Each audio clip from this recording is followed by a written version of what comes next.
How to be so disciplined. People think you're gifted. What if the real reason you cannot master English is not your grammar? It is your discipline. You tell yourself you are studying hard, but are you really?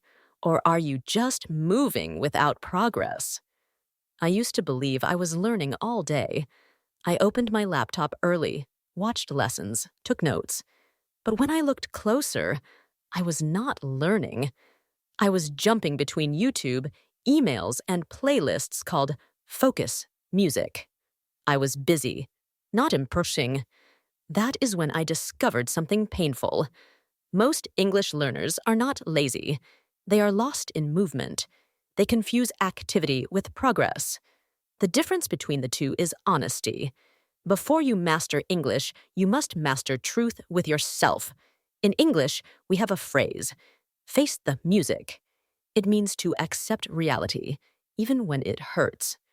When you face the music, you stop pretending that watching a video equals practice. You see the gap between what you think you do and what you truly do. One of my students once tracked every minute of his study week. He thought he studied for 6 hours a day. In truth, only 2 hours were real focus.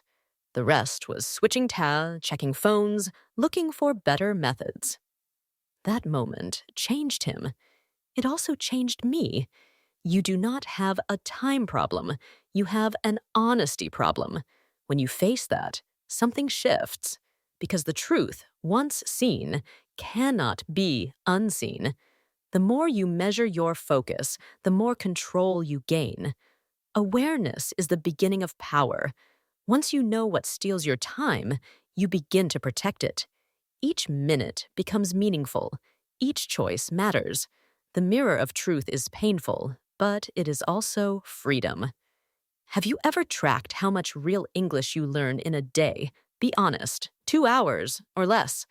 After I faced the truth, I tried to change everything at once. I made a perfect plan.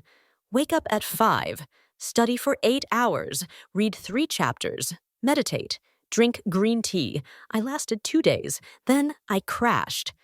That failure taught me something Musashi himself would understand. Discipline is not control. It is direction. There is a phrase in English, go with the flow. Most people think it means to be lazy or careless. It does not. It means to move wisely with what life gives you. If you cannot study for 1 hour, study for 10 minutes. But do it with your full attention. 10 minutes of pure focus will change your brain more than 1 hour of distraction. I started small. 15 minutes of shadowing practice every morning. No phone. No background noise, just my voice following a native recording. At first, it felt tiny.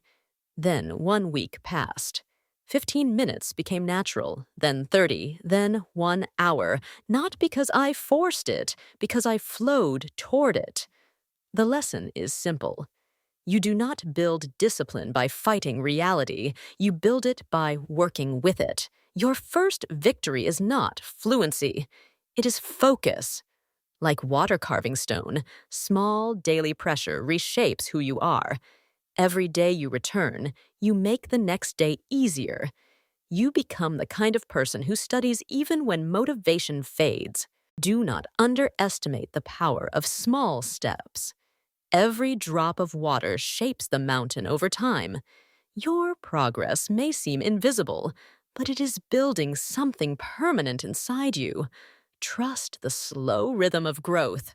What small English habit are you trying to build this week? Reading, listening, journaling.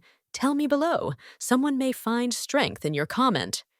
Daniel was one of my students. Every week, he grew angry watching his classmates speak faster than him. He called himself slow, useless. He almost quit. I told him to write every frustration he felt, then turn each one into a mission. He wrote, I forget words too fast, so the next day his goal was simple. Review 10 words for 10 minutes. That was his spark. In English, we say light a fire under someone. It means to push someone to act, to wake them up. Anger is not your enemy. It is energy, but it burns you if you do not guide it. The secret is to aim it. Daniel stopped using anger to attack himself. He used it to attack his weakness. Every time he felt jealous or behind, he trained harder. After 1 month, his voice changed. After 3, his confidence returned. You can do the same. The next time you feel small, write it to. Do not say, I am terrible. Say, I am training. The enemy is not your weakness. It is your excuse. Anger, jealousy, frustration. They are not signs of failure. They are signals that you care. Turn them into fuel. Your emotion is proof that you still want to grow. Use it wisely. Let it guide you to do one more repetition, one more reading, one more act of courage. The fire inside you can burn you down or light your way. The choice is yours. What is one thing about your English that makes you angry? Write it below, not to complain, but to begin. A year ago, I thought I had mastered pronunciation. I stopped recording myself. I felt proud, confident. But after a few weeks, something strange happened. My words began to sound heavier. My rhythm was gone. When I listened to an old recording, I realized how soft and natural I once sounded. Pride had quietly turned into decline. In English, we say, never rest on your laurels. It means never stop improving after success. Because the moment you think you have arrived, you start falling backward. Many learners make this mistake. After a small victory, they slow down. They stop tracking. They stop questioning. They say, I am good enough. That is when growth dies.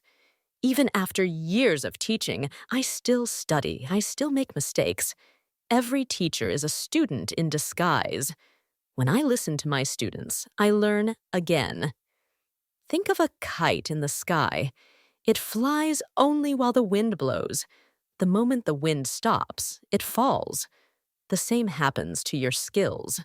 Progress needs the wind of humility. Here is a simple habit to keep you humble. Once a month, listen to your old recordings. Notice how far you have come. Then find one small detail you can still improve. It may be your tone, your pauses, your rhythm. That act of listening keeps your heart open. Humility is not weakness. It is protection. It keeps your mind fresh and your heart teachable. The moment you believe there is nothing left to learn, you stop seeing new beauty in the language.